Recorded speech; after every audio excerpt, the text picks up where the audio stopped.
Our story is one where brokenness meets brokenness. Eve and I started dating in high school, and so we are high school sweethearts. We were 15 and 16 when we first started dating. Our first date was to the movies.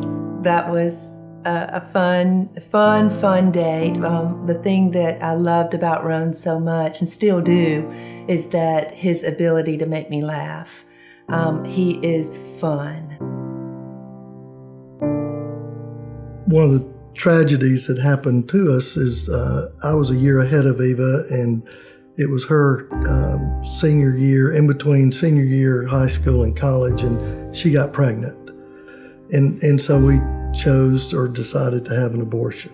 The abortion created so much hurt, and it was a momentary release of whew, but the reality of what that did to me, to our relationship, was devastating. You know, we decided that the answer to that was, well, let's get married. You know, that's going to fix it. Mm-hmm.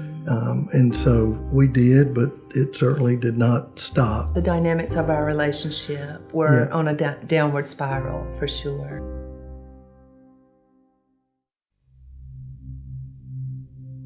We were living in Atlanta, and I was 28. Eve and I are talking in the kitchen, and she's saying, you know, what's wrong with you? Why are you so down? And the words came out of my mouth. I just said to her that I have a problem with pornography. She had no idea. And so it was just devastating to her. You know, I told her everything that I had done. And I had crossed flesh lines. I had gone to strip joints and massage parlors and ultimately prostitutes. But again, it was one of those things. It's like I wasn't out there enjoying that. I was just dying on the inside, because every time you act out in any way, the thought is, gosh, I'll never do this again.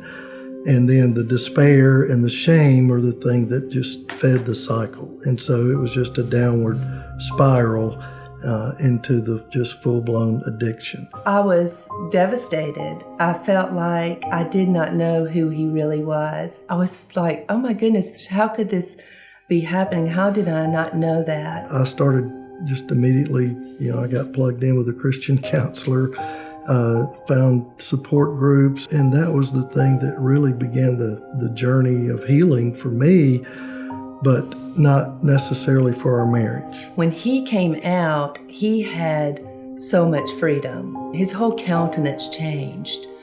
For me, I was then put in bondage.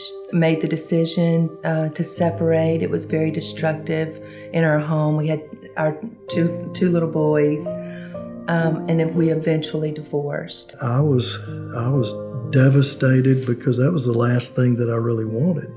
And so I'm just angry with God, like, God, I've come clean, you know, here it all is, and now I'm divorced.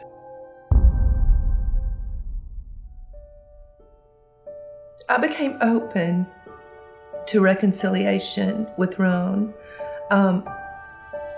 because I could see that brokenness had met brokenness, and being open to really looking at my own wounds, my own brokenness, and I was just as broken. It looked different. My brokenness looked different than his did, but we were both really broken. I became so grateful that he had taken the risk to get it out into the light, so that, you know, we could heal, and our family could heal. We did remarry, and we committed to we will work all things out. Now we're both licensed counselors, and we work with couples as a couple, and it is just amazing, you know, what God's done in our lives. And certainly I was stuck with just that. I didn't know what to do, and God obviously did, and He had to, you know, get those words out of my mouth and out into the light, and then just in this journey that we've been on, truly becoming unstuck and learning what it means to just walk and live in freedom. I would also encourage couples to seek help, to seek Christian counseling. It is, for me, that's where I began to be able to tell my secret. And I think, the hardest thing for couples that are stuck is just this idea of beginning to open up to each other.